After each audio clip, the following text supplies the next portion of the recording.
Carta aos Romanos, capítulo 7. Uma comparação com o casamento. Meus irmãos, vocês todos podem compreender muito bem o que vou dizer. Vocês conhecem as leis e sabem que elas só têm poder sobre uma pessoa enquanto essa pessoa está viva. Por exemplo, a mulher casada está ligada pela lei ao marido enquanto ele estiver vivo. Mas se ele morrer, ela estará livre da lei que a liga ao marido.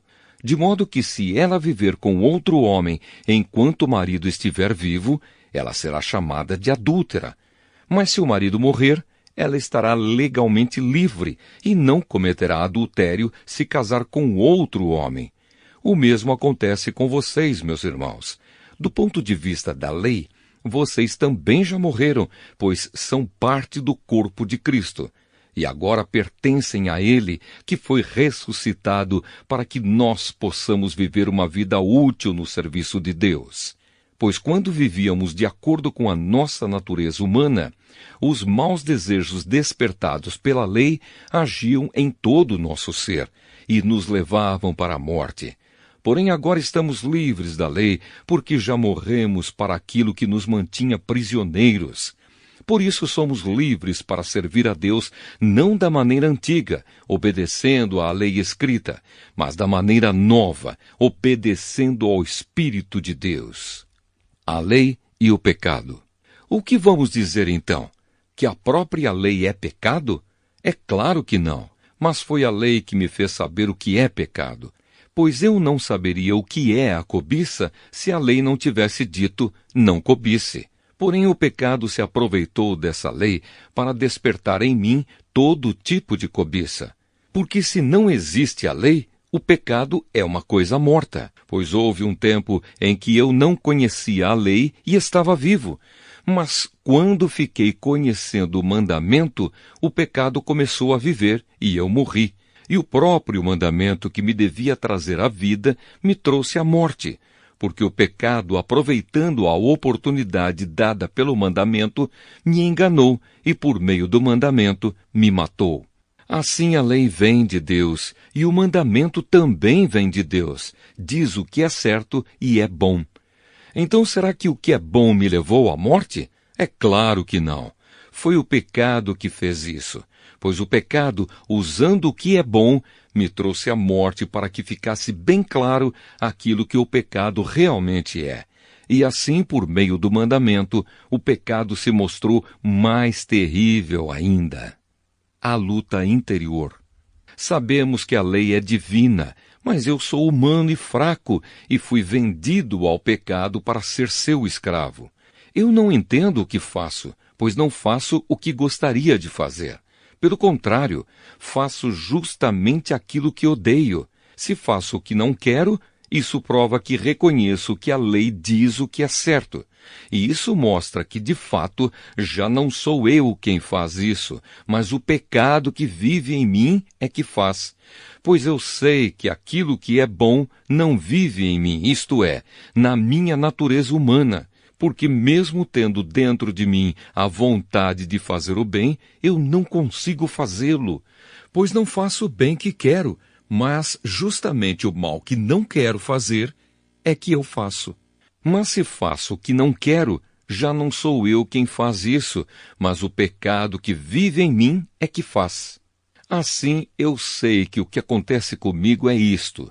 Quando quero fazer o que é bom, só consigo fazer o que é mal. Dentro de mim eu sei que gosto da lei de Deus, mas vejo uma lei diferente agindo naquilo que faço, uma lei que luta contra aquela que a minha mente aprova. Ela me torna prisioneiro da lei do pecado que age no meu corpo. Como sou infeliz! Quem me livrará deste corpo que me leva para a morte? Que Deus seja louvado, pois Ele fará isso por meio do nosso Senhor Jesus Cristo. Portanto, esta é a minha situação. No meu pensamento, eu sirvo a lei de Deus, mas na prática, sirvo a lei do pecado. Carta aos Romanos, capítulo 8. A vida dominada pelo Espírito Santo. Agora já não existe nenhuma condenação para as pessoas que estão unidas com Cristo Jesus. Pois a lei do Espírito de Deus, que nos trouxe vida por estarmos unidos com Cristo Jesus, livrou você da lei do pecado e da morte. Deus fez o que a lei não pôde fazer, porque a natureza humana era fraca. Deus condenou o pecado na natureza humana, enviando o seu próprio Filho, que veio na forma da nossa natureza pecaminosa, a fim de acabar com o pecado. Deus fez isso para que as ordens justas da lei pudessem ser completamente cumpridas por nós, que vivemos de acordo com o Espírito de Deus e não de acordo com a natureza humana. Porque as pessoas que vivem de acordo com a natureza humana têm a sua mente controlada por essa mesma natureza. Mas as que vivem de acordo com o Espírito de Deus têm a sua mente controlada pelo Espírito. As pessoas que têm a mente controlada pela natureza humana acabarão morrendo espiritualmente, mas as que têm a mente controlada pelo Espírito de Deus terão a vida eterna e a paz. Por isso, as pessoas que têm a mente controlada pela natureza humana se tornam inimigas de Deus, pois não obedecem à lei de Deus e, de fato, não podem obedecer a ela. As pessoas que vivem de acordo com a sua natureza humana não podem agradar a Deus. Vocês, porém, não vivem como manda a natureza humana, mas como o Espírito de Deus quer, se é que o Espírito de Deus vive realmente em vocês. Quem não tem o Espírito de Cristo não pertence a Ele. Mas se Cristo vive em vocês, então, embora o corpo de vocês vá morrer por causa do pecado, o Espírito de Deus é vida para vocês, porque vocês foram aceitos por Deus.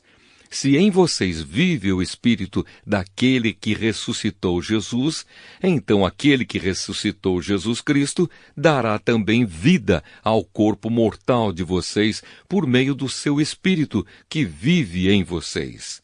Portanto, meus irmãos, nós temos uma obrigação, que é a de não vivermos de acordo com a nossa natureza humana. Porque se vocês viverem de acordo com a natureza humana, vocês morrerão espiritualmente. Mas se pelo Espírito de Deus vocês matarem as suas ações pecaminosas, vocês viverão espiritualmente. Pois aqueles que são guiados pelo Espírito de Deus são filhos de Deus. Porque o Espírito que vocês receberam de Deus não torna vocês escravos e não faz com que tenham medo. Pelo contrário, o Espírito torna vocês filhos de Deus e pelo poder do Espírito dizemos com fervor a Deus: Pai, meu Pai. O Espírito de Deus se une com o nosso Espírito para afirmar que somos filhos de Deus. Nós somos seus filhos e por isso receberemos as bênçãos que ele guarda para o seu povo e também receberemos com Cristo aquilo que Deus tem guardado para ele. Porque se tomamos parte nos sofrimentos de Cristo, também tomaremos parte na sua glória. A glória futura. Eu penso que o que sofremos durante a nossa vida não pode ser comparado de modo nenhum com a glória que nos será revelada no futuro.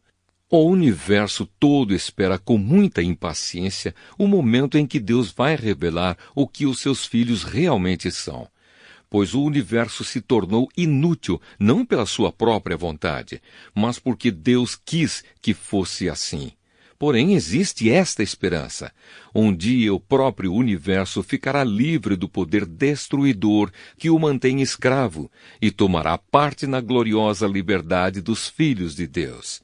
Pois sabemos que até agora o universo todo geme e sofre como uma mulher que está em trabalho de parto, e não somente o universo, mas nós, que temos o Espírito Santo como o primeiro presente que recebemos de Deus, nós também gememos dentro de nós mesmos, enquanto esperamos que Deus faça com que sejamos seus filhos e nos liberte completamente.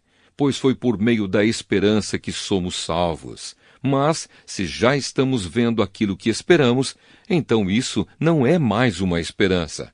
Pois quem é que fica esperando por alguma coisa que está vendo? Porém, se estamos esperando alguma coisa que ainda não podemos ver, então esperamos com paciência.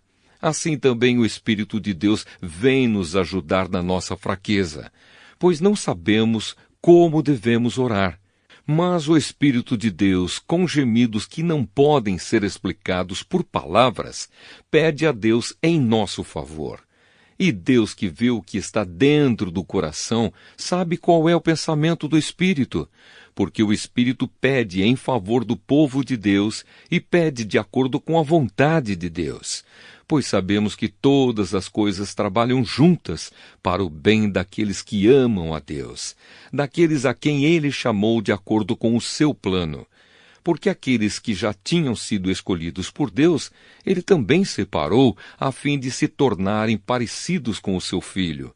Ele fez isso para que o Filho fosse o primeiro entre muitos irmãos. Assim Deus chamou os que havia separado. Não somente os chamou, mas também os aceitou. E não somente os aceitou, mas também repartiu a sua glória com eles. O amor de Deus que é nosso por meio de Cristo. Diante de tudo isso, o que mais podemos dizer? Se Deus está do nosso lado, quem poderá nos vencer? Ninguém. Porque Ele nem mesmo deixou de entregar o próprio Filho, mas o ofereceu por todos nós. Se Ele nos deu o seu Filho, será que não nos dará também todas as coisas? Quem acusará aqueles que Deus escolheu? Ninguém, porque o próprio Deus declara que eles não são culpados. Será que alguém poderá condená-los? Ninguém. Pois foi Cristo Jesus quem morreu, ou melhor, quem foi ressuscitado e está à direita de Deus, e Ele pede a Deus em favor de nós. Então quem pode nos separar do amor de Cristo? Serão os sofrimentos, as dificuldades, a perseguição, a fome, a pobreza, o perigo ou a morte? Como dizem as Escrituras Sagradas, por causa de ti estamos em perigo de morte o dia inteiro. Somos tratados como ovelhas que vão para o matadouro. Em todas essas situações, temos a vitória completa por meio daquele que nos amou, pois eu tenho a certeza de que nada pode nos separar do amor de Deus. Nem a morte, nem a vida, nem os anjos, nem outras autoridades ou poderes celestiais, nem o presente, nem o futuro, nem o mundo lá de cima, nem o mundo lá de baixo. Em todo o universo não há nada que possa nos separar do amor de Deus, que é nosso por meio de Cristo Jesus, o nosso Senhor. Carta aos Romanos, capítulo 9. Deus e o seu povo. O que eu digo é verdade. Sou de Cristo e não minto, pois a minha consciência, que é controlada pelo Espírito Santo, também me afirma que não estou mentindo. Sinto uma grande tristeza e uma dor sem fim no coração por causa do meu povo, que é a minha raça e meu sangue. Para o bem desse povo, eu mesmo poderia desejar receber a maldição de Deus e ficar separado de Cristo. Eles são o povo escolhido por Deus. Ele os tornou seus filhos e repartiu a sua glória com eles. Deus fez suas alianças com eles e lhes deu a lei, a verdadeira maneira de adorar e as promessas. Eles são descendentes dos patriarcas, e como ser humano, Cristo pertence à raça deles. Que Cristo, que é o Deus que governa todos, seja louvado para sempre. Amém. Eu não estou dizendo que a promessa de Deus tenha falhado. De fato, nem todos os israelitas fazem parte do povo de Deus. Nem todos os descendentes de Abraão são filhos de Deus. Pois Deus disse a Abraão, por meio de Isaque é que você terá os descendentes que eu lhe prometi.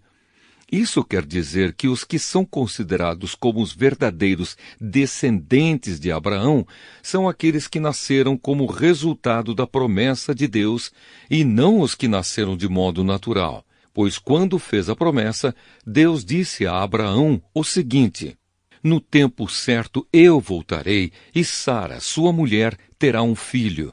E mais ainda, os dois filhos de Rebeca tinham o mesmo pai, o nosso antepassado Isaque.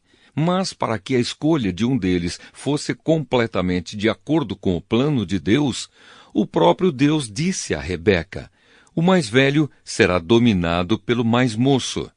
Disse isso antes de eles nascerem e antes de fazerem qualquer coisa boa ou má. Assim ficou confirmado que é de acordo com o seu plano que Deus escolhe aqueles que Ele quer chamar, sem levar em conta o que eles tenham feito. Como dizem as Escrituras Sagradas, eu escolhi Jacó, mas rejeitei Esaú. O que vamos dizer então? Que Deus é injusto? De modo nenhum, pois ele disse a Moisés, terei misericórdia de quem eu quiser, terei pena de quem eu desejar. Portanto, tudo isso depende não do que as pessoas querem ou fazem, mas somente da misericórdia de Deus. Porque, como está escrito nas Escrituras Sagradas, Deus disse a Faraó, foi para isto mesmo que eu pus você como rei, para mostrar o meu poder e fazer com que o meu nome seja conhecido no mundo inteiro. Portanto, Deus tem misericórdia de quem Ele quer e endurece o coração de quem Ele quer. A ira e a misericórdia de Deus. Algum de vocês vai me dizer, se é assim, como é que Deus pode encontrar culpa nas pessoas? Quem pode ir contra a vontade de Deus?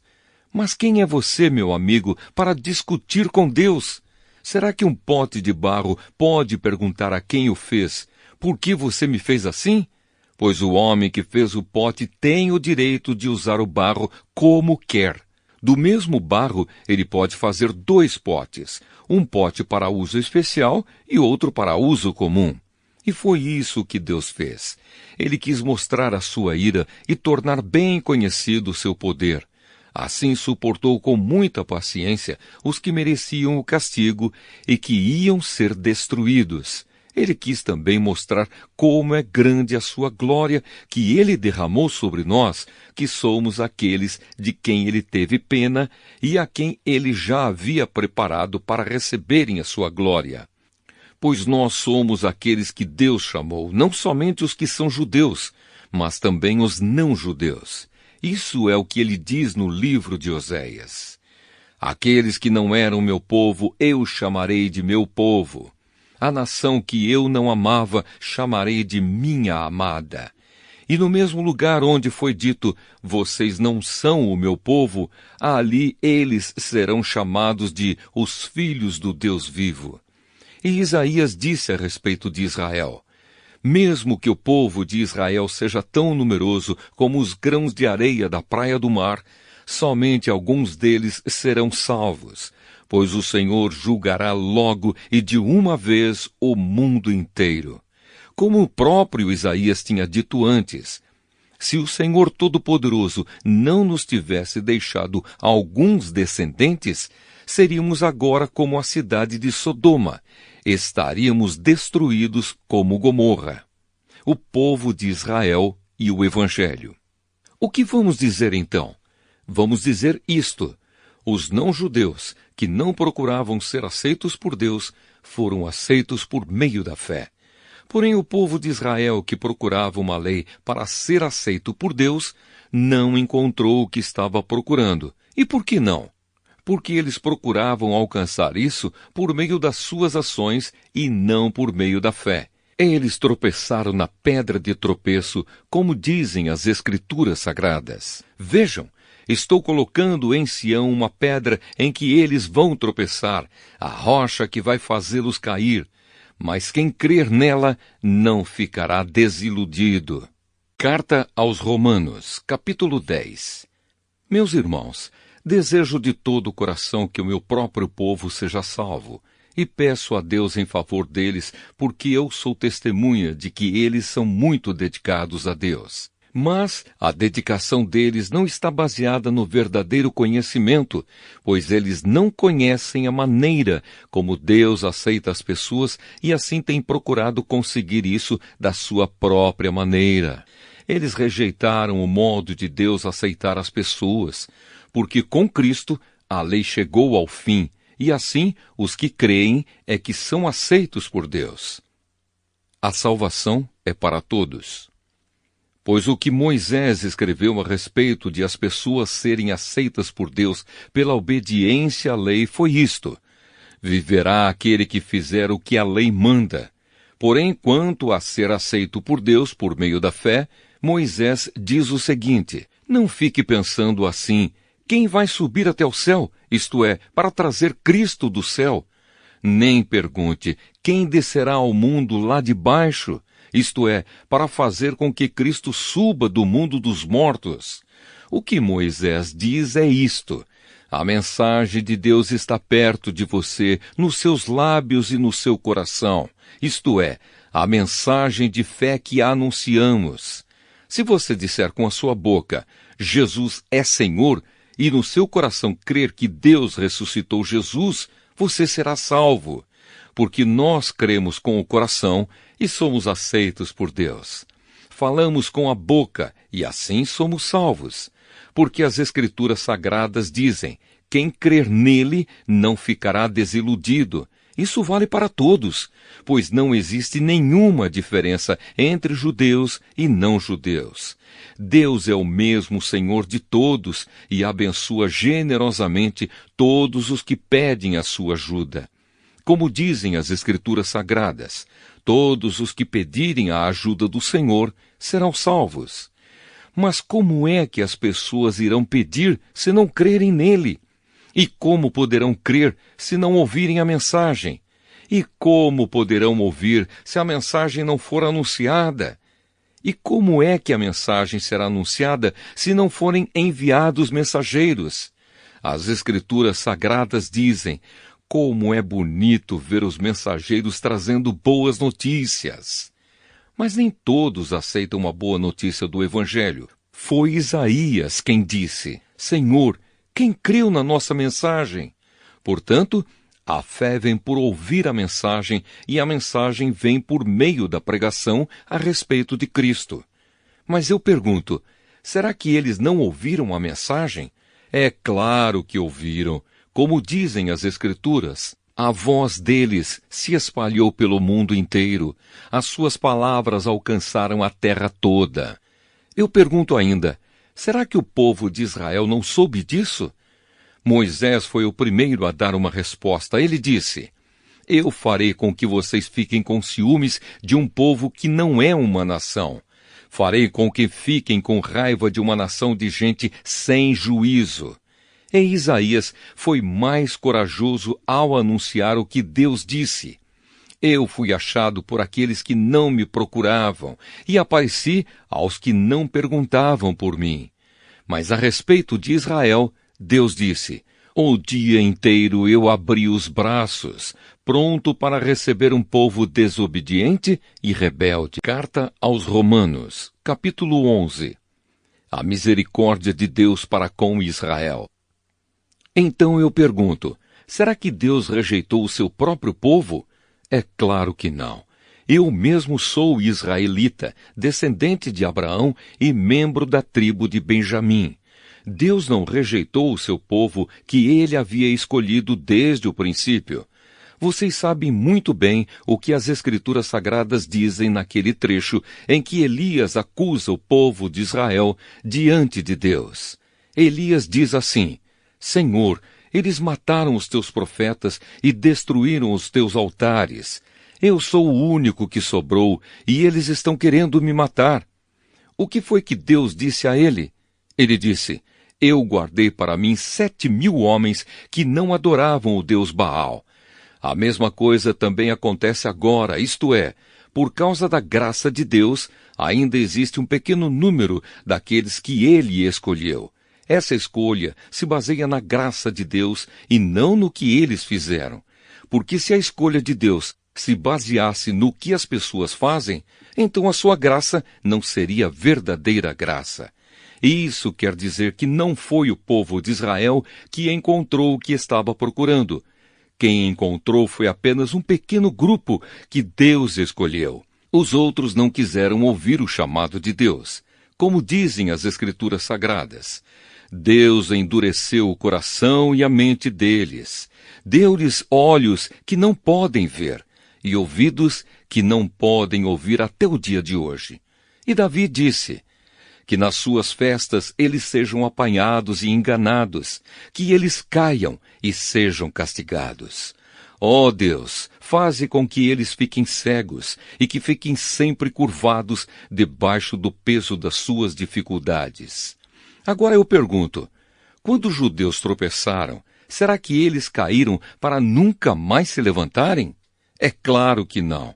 Mas porque eles pecaram, a salvação veio para os não-judeus, para fazer com que os judeus ficassem com ciúmes deles.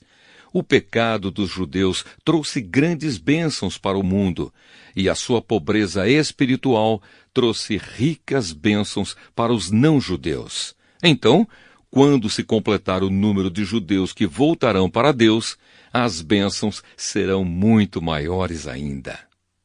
A salvação dos que não são judeus. Agora estou falando a vocês que não são judeus.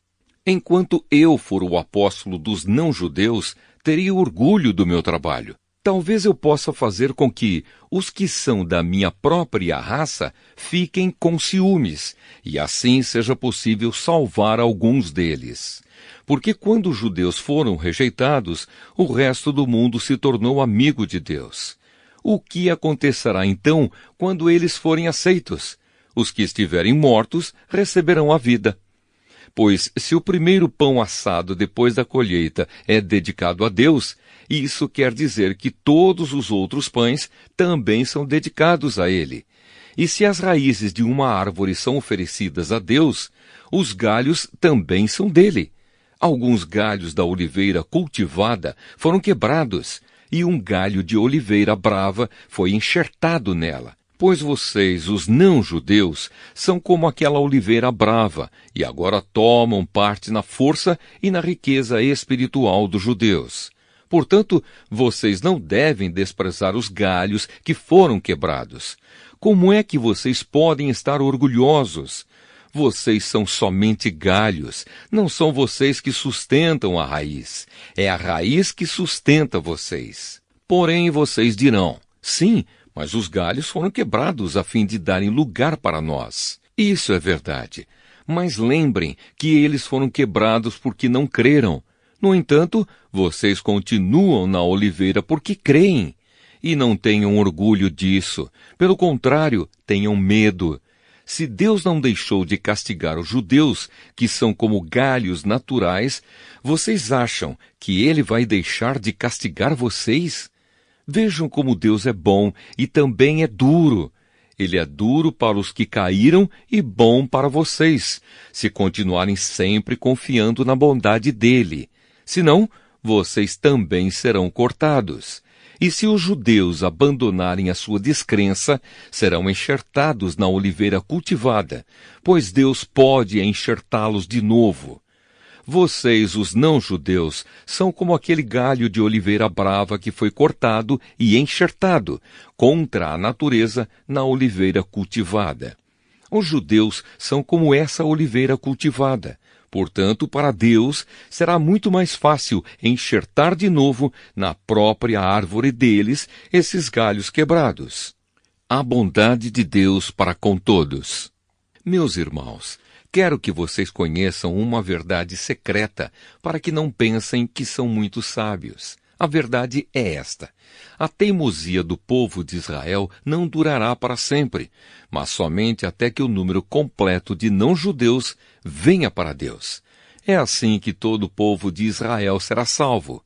Como dizem as Escrituras Sagradas, o Redentor virá de Sião e tirará toda a maldade dos descendentes de Jacó. Eu, o Senhor, farei esta aliança com eles, quando tirar os seus pecados. Os judeus rejeitaram o Evangelho e por isso são inimigos de Deus para o bem de vocês, os não-judeus. Mas pela escolha de Deus, eles são amigos dele por causa dos patriarcas. Porque Deus não muda de ideia a respeito de quem ele escolhe e abençoa. Mas no passado vocês, que não são judeus, desobedeceram a Deus. Porém agora vocês receberam a misericórdia de Deus por causa da desobediência dos judeus. Assim, por causa da misericórdia que vocês receberam, os judeus agora desobedecem a Deus, para que eles também possam receber agora a misericórdia dele. pois Deus fez com que todos se tornassem prisioneiros da desobediência, a fim de mostrar misericórdia a todos. Louvor a Deus! Como são grandes as riquezas de Deus! Como são profundos o seu conhecimento e a sua sabedoria! Quem pode explicar as suas decisões? Quem pode entender os seus planos? Como dizem as Escrituras Sagradas, quem pode conhecer a mente do Senhor? Quem é capaz de lhe dar conselhos? Quem já deu alguma coisa a Deus para receber dele algum pagamento? Pois todas as coisas foram criadas por ele, e tudo existe por meio dele e para ele. Glória a Deus para sempre. Amém. Carta aos Romanos, capítulo 12. A nova vida no serviço de Deus. Portanto, meus irmãos, por causa da grande misericórdia divina, peço que vocês se ofereçam completamente a Deus como um sacrifício vivo, dedicado ao seu serviço e agradável a Ele. Esta é a verdadeira adoração que vocês devem oferecer a Deus. Não vivam como vivem as pessoas deste mundo, mas deixem que Deus os transforme por meio de uma completa mudança da mente de vocês. Assim vocês conhecerão a vontade de Deus, isto é, aquilo que é bom, perfeito e agradável a Ele. Por causa da bondade de Deus para comigo, me chamando para ser apóstolo, eu digo a todos vocês que não se achem melhores do que realmente são. Pelo contrário, pensem com humildade a respeito de vocês mesmos, e cada um julgue a si mesmo conforme a fé que Deus lhe deu. Porque assim como em um só corpo temos muitas partes, e todas elas têm funções diferentes, assim também nós, embora sejamos muitos, somos um só corpo por estarmos unidos com Cristo. E todos estamos unidos uns com os outros como partes diferentes de um só corpo. Portanto, usemos os nossos diferentes dons de acordo com a graça que Deus nos deu. Se o dom que recebemos é o de anunciar a mensagem de Deus, façamos isso de acordo com a fé que temos. Se é o dom de servir, então devemos servir. Se é o de ensinar, então ensinemos. Se é o dom de animar os outros, então animemos. Quem reparte com os outros o que tem, que faça isso com generosidade. Quem tem autoridade, que use a sua autoridade com todo cuidado. Quem ajuda os outros, que ajude com alegria. Que o amor de vocês não seja fingido. Odeiem o mal e sigam o que é bom. Amem uns aos outros com o amor de irmãos em Cristo e se esforcem para tratar uns aos outros com respeito. Trabalhem com entusiasmo e não sejam preguiçosos. Sirvam o Senhor com o coração cheio de fervor. Que a esperança que vocês têm os mantenha alegres. Aguentem com paciência os sofrimentos e orem sempre. Repartam com os irmãos necessitados o que vocês têm e recebam os estrangeiros nas suas casas. Peçam que Deus abençoe os que perseguem vocês. Sim, peçam que Ele abençoe e não que amaldiçoe. Alegrem-se com os que se alegram e chorem com os que choram. Tenham por todos o mesmo cuidado. Não sejam orgulhosos, mas aceitem serviços humildes. Que nenhum de vocês fique pensando que é sábio. Não paguem a ninguém o mal com o mal. Procurem agir de tal maneira que vocês recebam a aprovação dos outros. No que depender de vocês, façam todo o possível para viver em paz com todas as pessoas. Meus queridos irmãos, nunca se vinguem de ninguém. Pelo contrário, deixem que seja Deus quem dê o castigo, pois as Escrituras Sagradas dizem: eu me vingarei, eu acertarei contas com eles, diz o Senhor. Mas façam como dizem as Escrituras. Se o seu inimigo estiver com fome, dê comida a ele. Se estiver com sede, dê água. Porque assim você o fará queimar de remorso e vergonha. Não deixem que o mal vença vocês, mas vençam o mal com o bem. Carta aos Romanos, capítulo 13. Obediência às autoridades.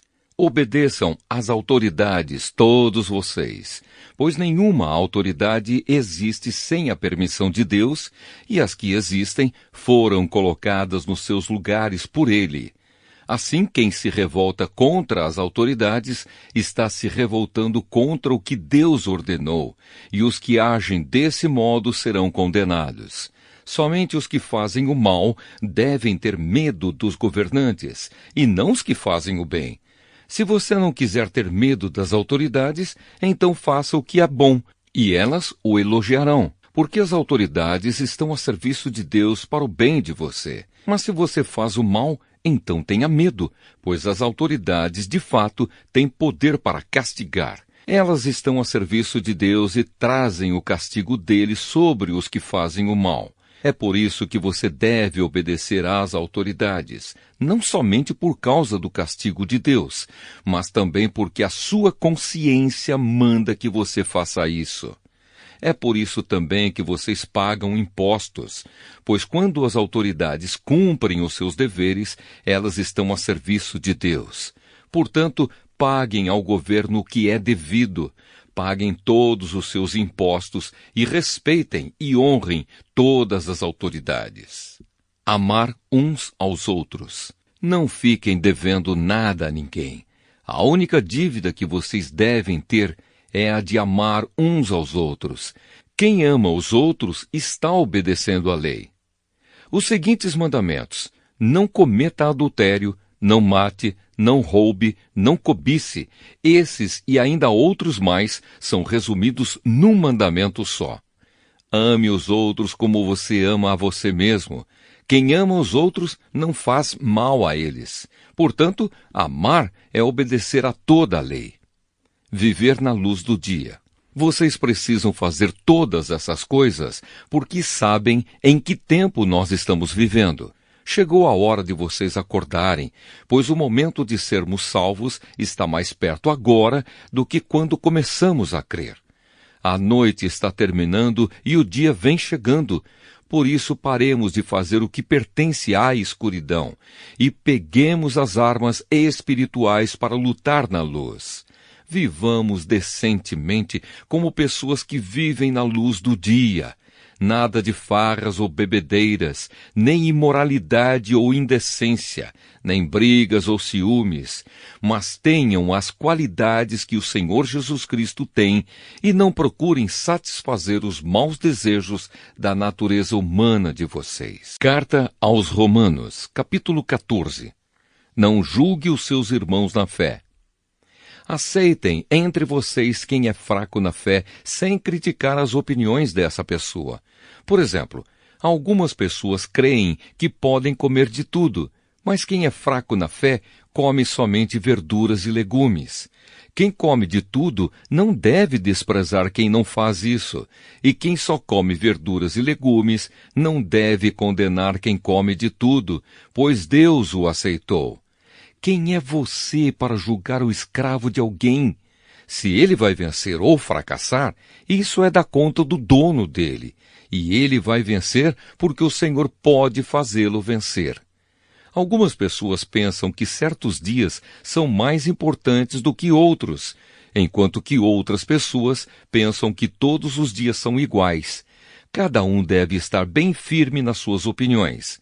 Quem dá mais valor a certo dia faz isso para honrar o Senhor. E também quem come de tudo faz isso para honrar o Senhor, pois agradece a Deus o alimento. E quem evita comer certas coisas faz isso para honrar o Senhor e dá graças a Deus. Porque nenhum de nós vive para si mesmo, e nenhum de nós morre para si mesmo.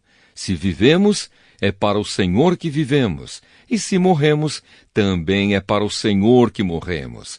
Assim, tanto se vivemos como se morremos, somos do Senhor, pois Cristo morreu e viveu de novo para ser o Senhor tanto dos mortos como dos vivos. Portanto, por que é que você, que só come verduras e legumes, condena o seu irmão? E você, que come de tudo, por que despreza o seu irmão? pois todos nós estaremos diante de Deus para sermos julgados por Ele. É isto que as Escrituras Sagradas dizem. Juro pela minha vida, diz o Senhor, que todos se ajoelharão diante de mim e todos afirmarão que eu sou Deus. Assim, cada um de nós prestará contas de si mesmo a Deus. Não faça os seus irmãos caírem. Por isso, paremos de criticar uns aos outros. Pelo contrário, cada um de vocês resolva não fazer nada que leve o seu irmão a tropeçar ou cair em pecado.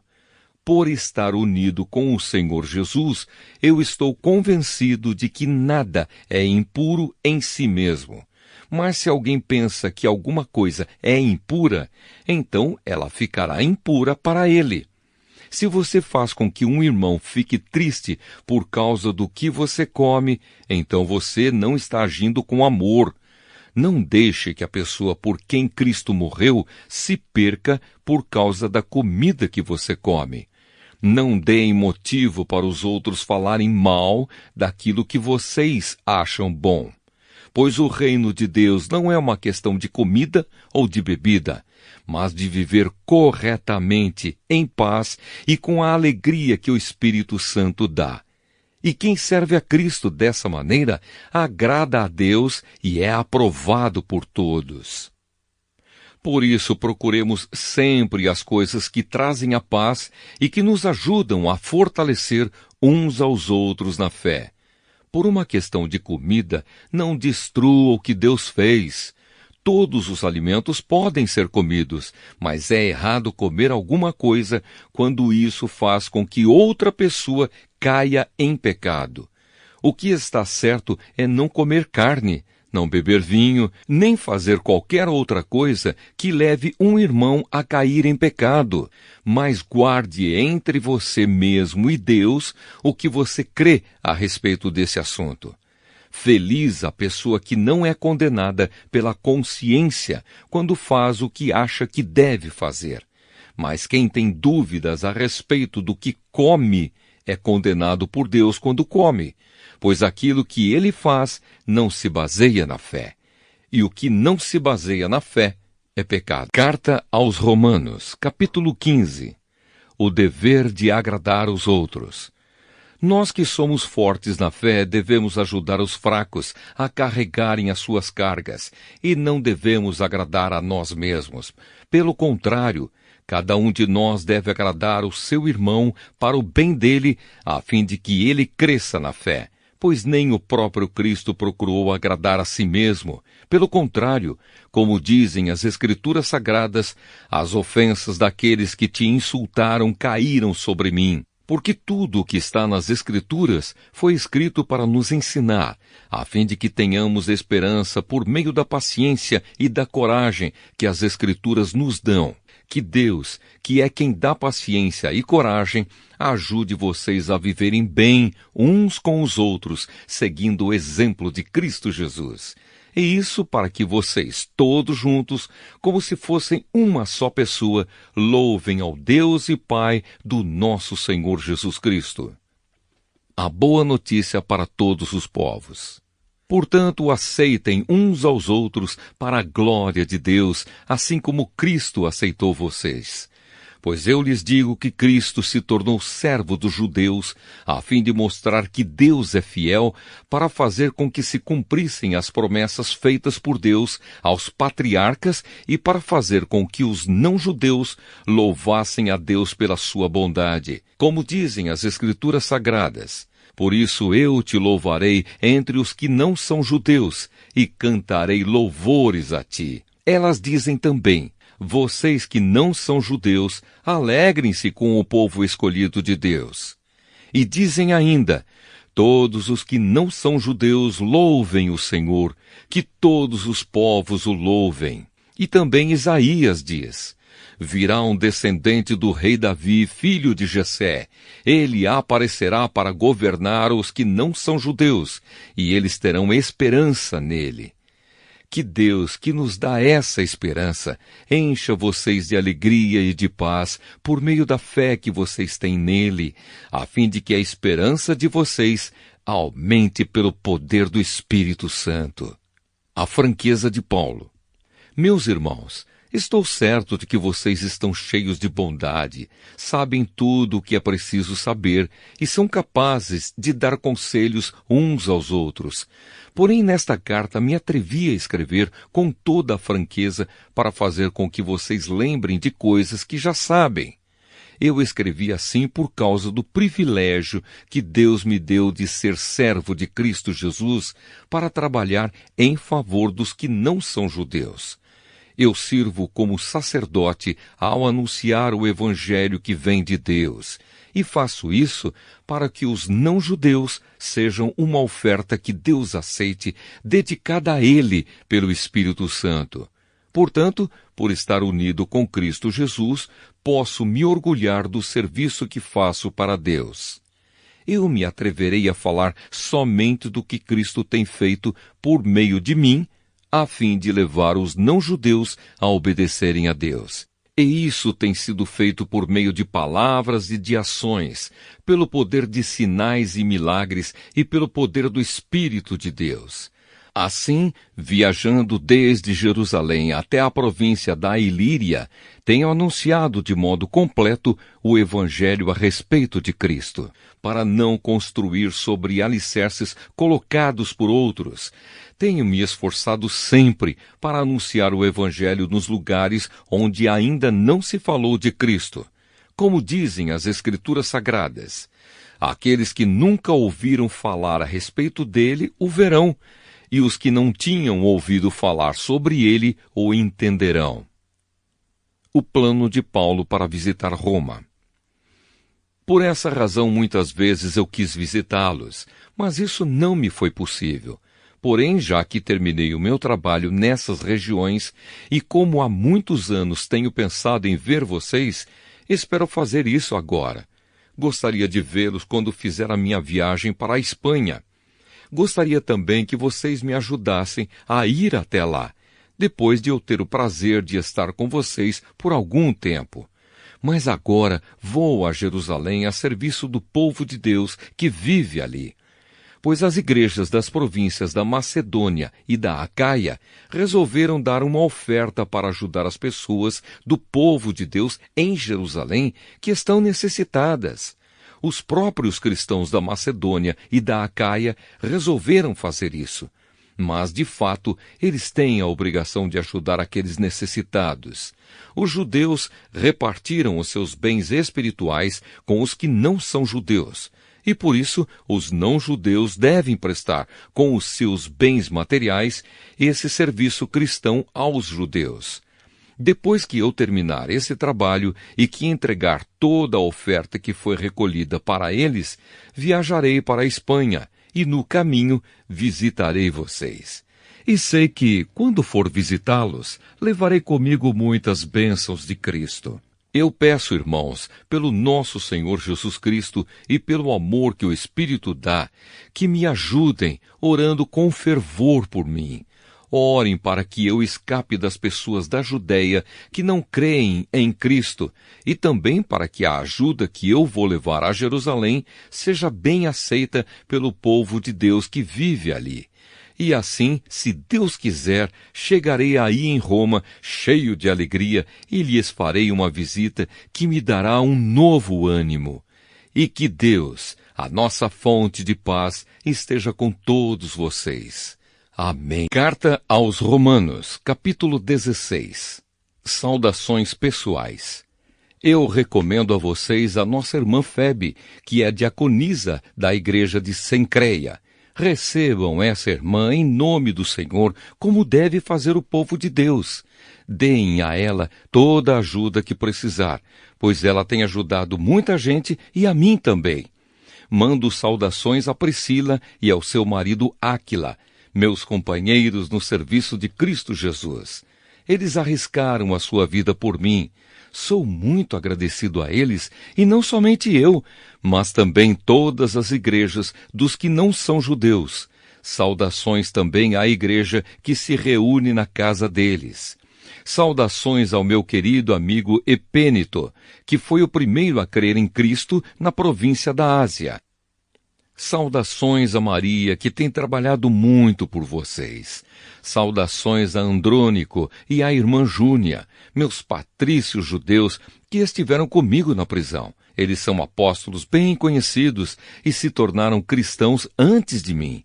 Saudações a Ampliato, meu querido irmão no Senhor, e também a Urbano, nosso companheiro de trabalho no serviço de Cristo, e ao meu querido amigo Estaques. Saudações a Apeles, um irmão que tem dado muitas provas da sua fé em Cristo. Saudações ao pessoal da família de Aristóbulo. Saudações a Herodião, meu patrício judeu, e aos irmãos no Senhor da família de Narciso.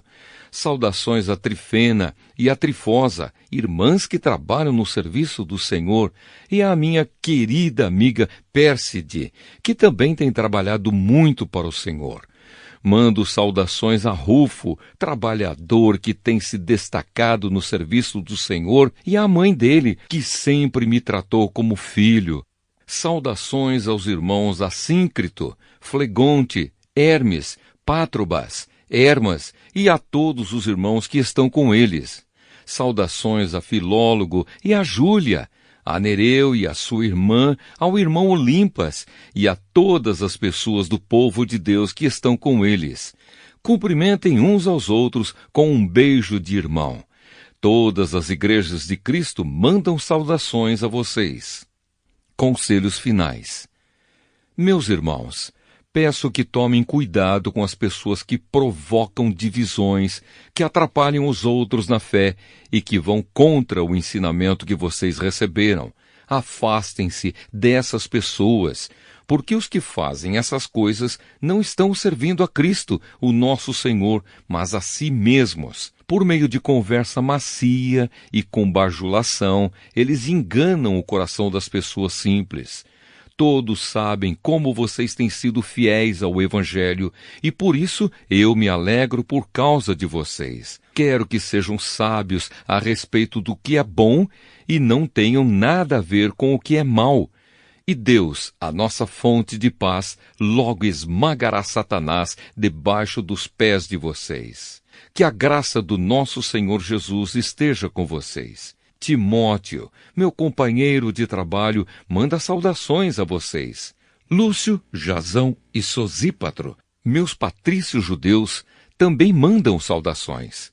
Eu, Tércio, que escrevi esta carta que Paulo ditou para mim, mando saudações a vocês. O meu hospedeiro Gaio, em casa de quem a igreja daqui se reúne, manda saudações a vocês. Erasto, o tesoureiro da cidade, e o nosso irmão Quarto também mandam saudações. Que a graça do nosso Senhor Jesus Cristo esteja com todos vocês. Amém. Louvor a Deus.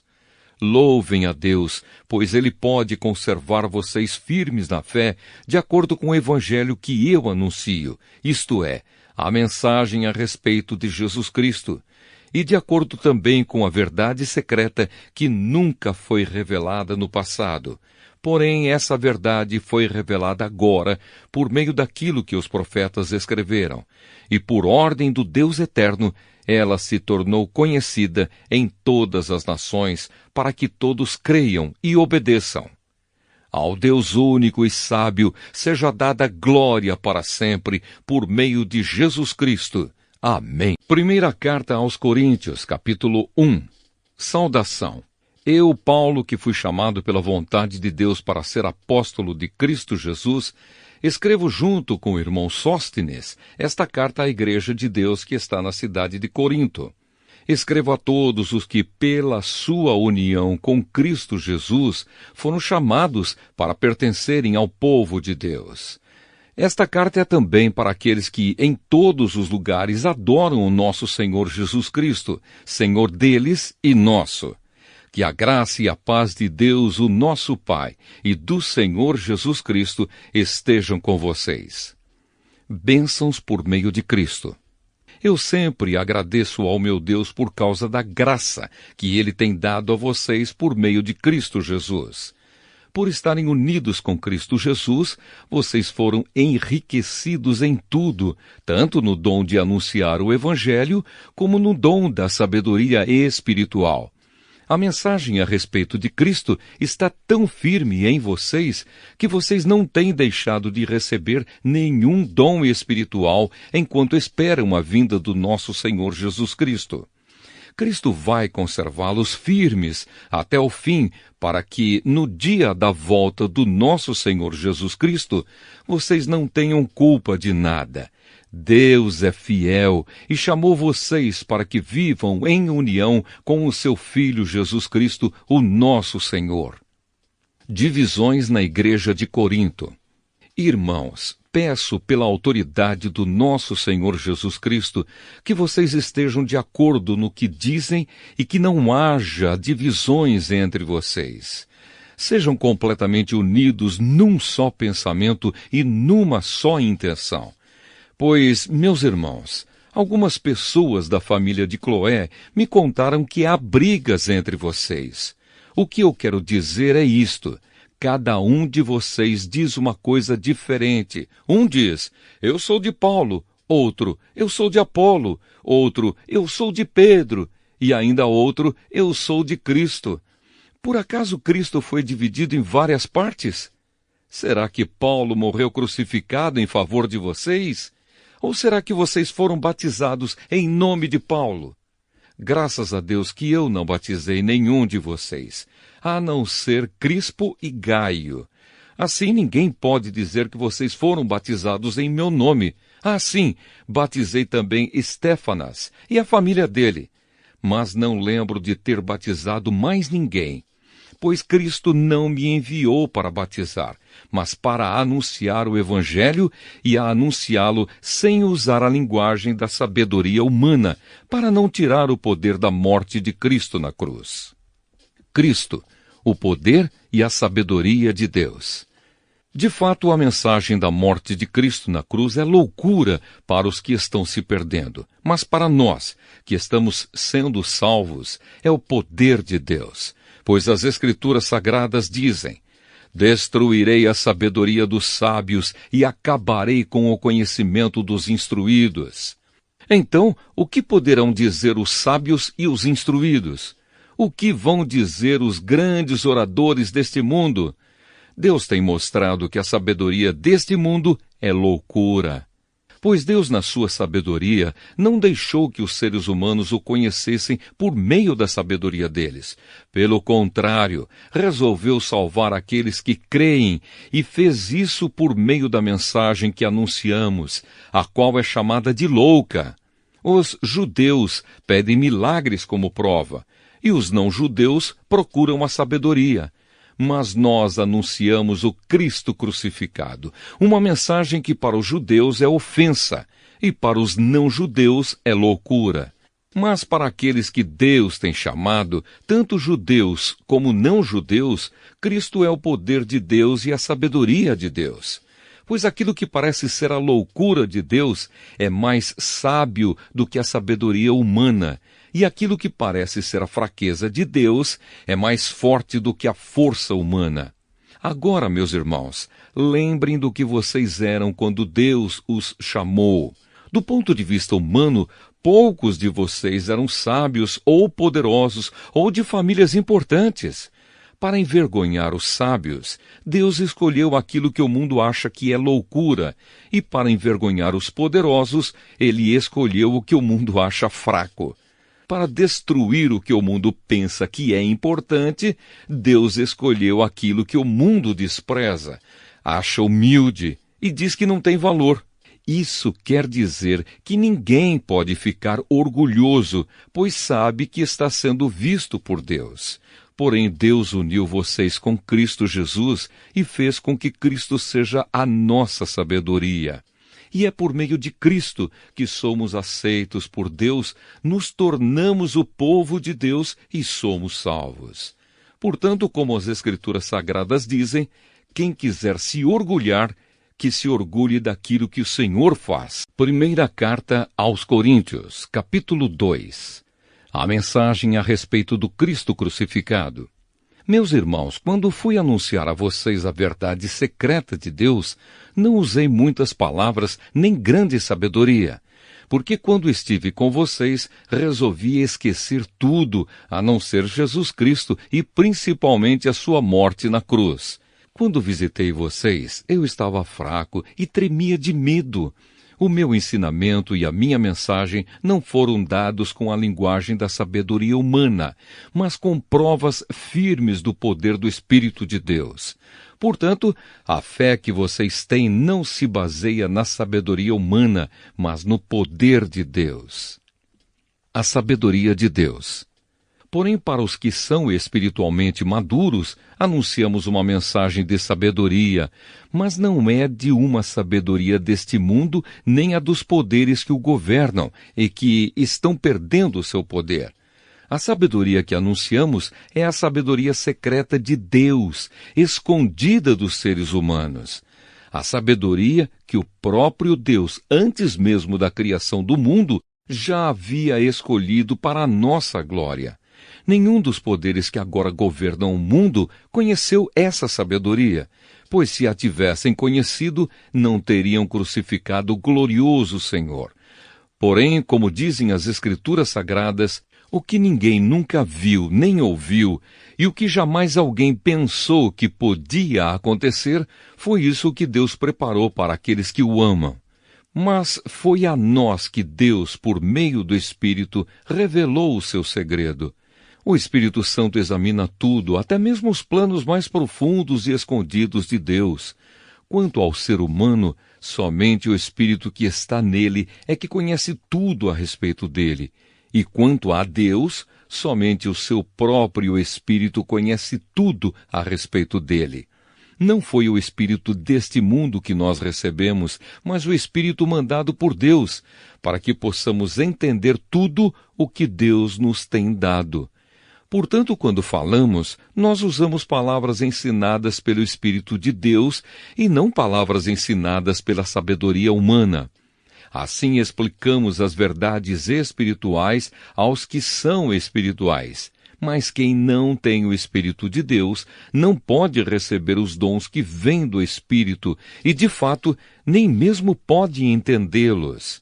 Essas verdades são loucura para essa pessoa, porque o sentido delas só pode ser entendido de modo espiritual.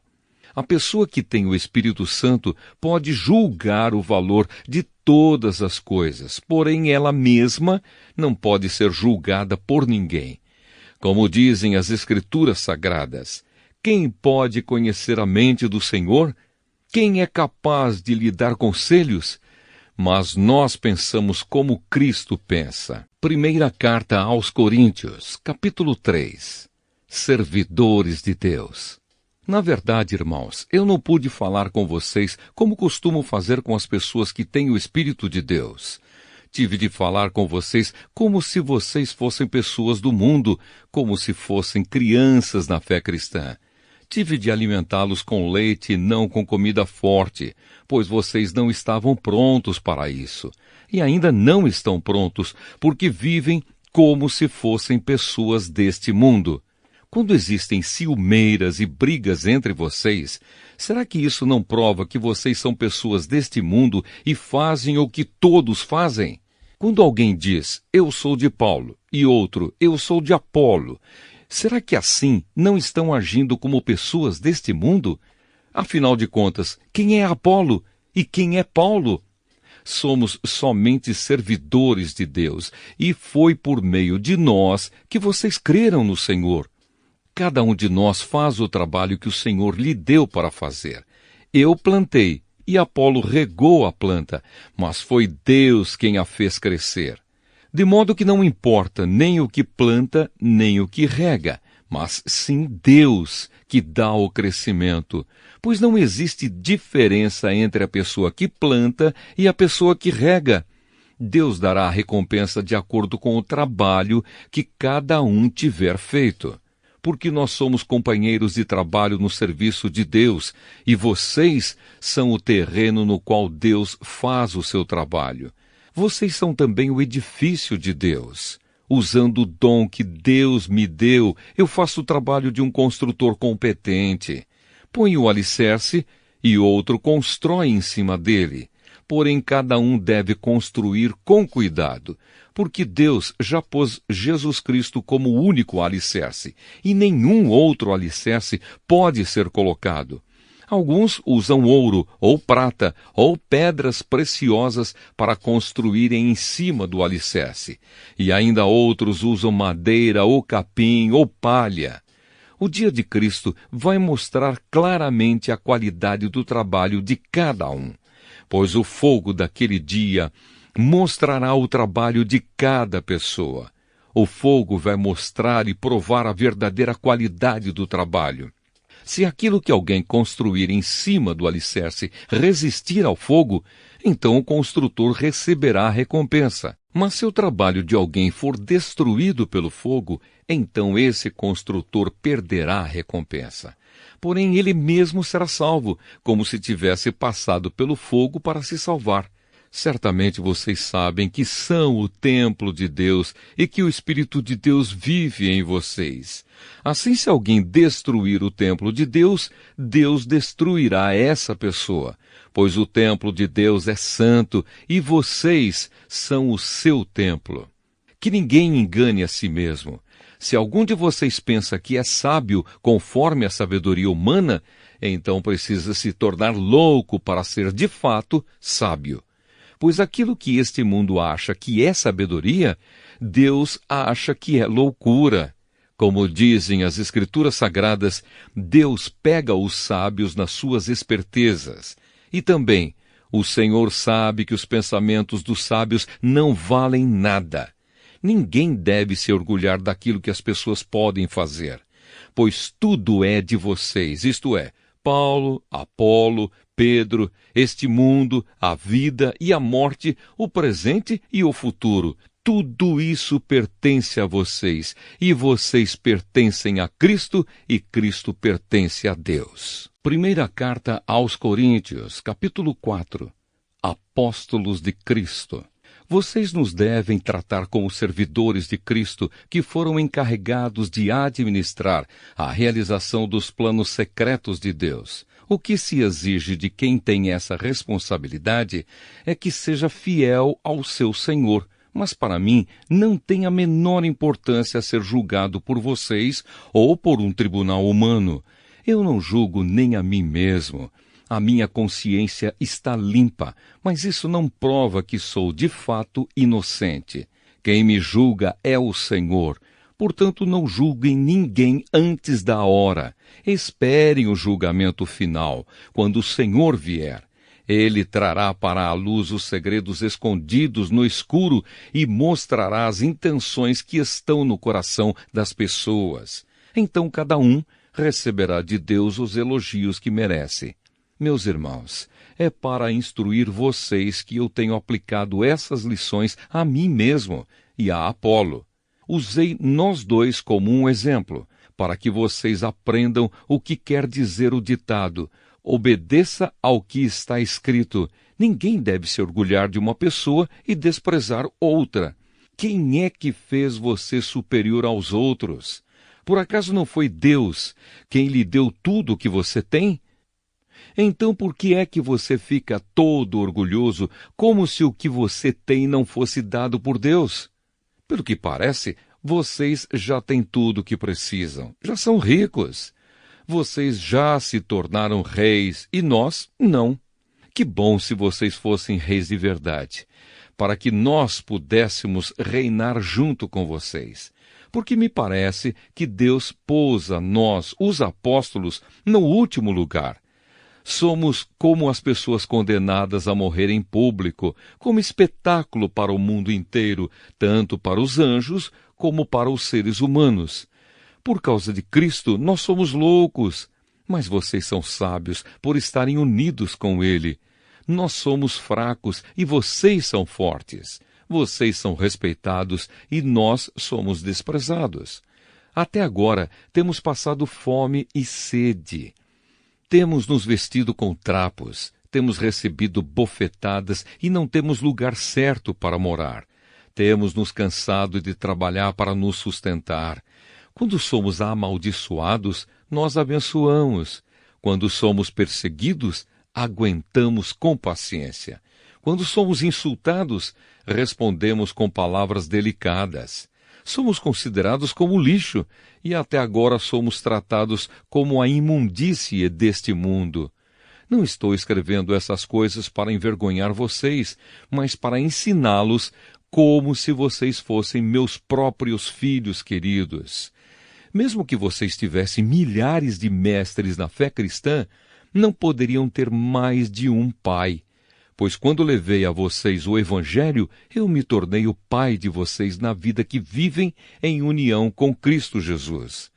Portanto, eu peço que sigam o meu exemplo. Por isso estou enviando para vocês Timóteo, que é meu querido e fiel filho no Senhor. Ele vai ajudá-los a lembrarem dos caminhos que sigo na nova vida que tenho em união com Cristo Jesus. Caminhos esses que ensino em todas as igrejas. Alguns de vocês ficaram orgulhosos, certos de que eu não iria visitá-los. Porém, se o Senhor quiser, eu vou visitá-los logo. Então vou saber o que esses orgulhosos são capazes de fazer e não somente o que eles são capazes de dizer. Pois o reino de Deus não é coisa de palavras, mas de poder. O que é que vocês preferem? Que eu vá até vocês com um chicote ou com o coração cheio de amor e bondade? Primeira carta aos Coríntios, capítulo 5. Imoralidade na igreja de Corinto. Agora estão dizendo que há entre vocês uma imoralidade sexual tão grande que nem mesmo os pagãos seriam capazes de praticar. Fiquei sabendo que certo homem está tendo relações com a própria madrasta. Como é que vocês podem estar tão orgulhosos? Pelo contrário, vocês deviam ficar muito tristes e expulsar do meio de vocês quem está fazendo uma coisa dessas. Quanto a mim, ainda que não esteja presente aí pessoalmente, estou com vocês em espírito. E agindo como se eu estivesse aí, já julguei, pela autoridade do nosso Senhor Jesus, o homem que está fazendo essa coisa horrível. Quando vocês se reunirem, estarei com vocês em espírito. Então, pelo poder do nosso Senhor Jesus, que estará presente conosco, entreguem esse homem a Satanás, para que o seu corpo seja destruído, mas o seu espírito seja salvo no dia do Senhor. Não está certo que vocês estejam orgulhosos. Vocês conhecem aquele ditado, um pouco de fermento fermenta toda a massa. Joguem fora o velho fermento do pecado para ficarem completamente puros. Aí vocês serão como massa nova e sem fermento, como vocês de fato já são. Porque a nossa festa da Páscoa está pronta. Agora que Cristo, o nosso Cordeiro da Páscoa, já foi oferecido em sacrifício, então vamos comemorar a nossa Páscoa, não com o pão que leva a fermento, o fermento velho do pecado e da imoralidade, mas com o pão sem fermento, o pão da pureza e da verdade. Na outra carta que escrevi a vocês, eu recomendei que vocês não tivessem nada a ver com gente imoral. Eu não quis dizer que neste mundo vocês devem ficar separados dos pagãos que são imorais, avarentos, ladrões ou que adoram ídolos, pois para evitar essas pessoas, vocês teriam de sair deste mundo. O que eu digo é que vocês não devem ter nada a ver com ninguém que se diz irmão na fé, mas é imoral, ou avarento, ou adora ídolos, ou é bêbado, ou difamador, ou ladrão. Com gente assim, vocês não devem nem comer uma refeição.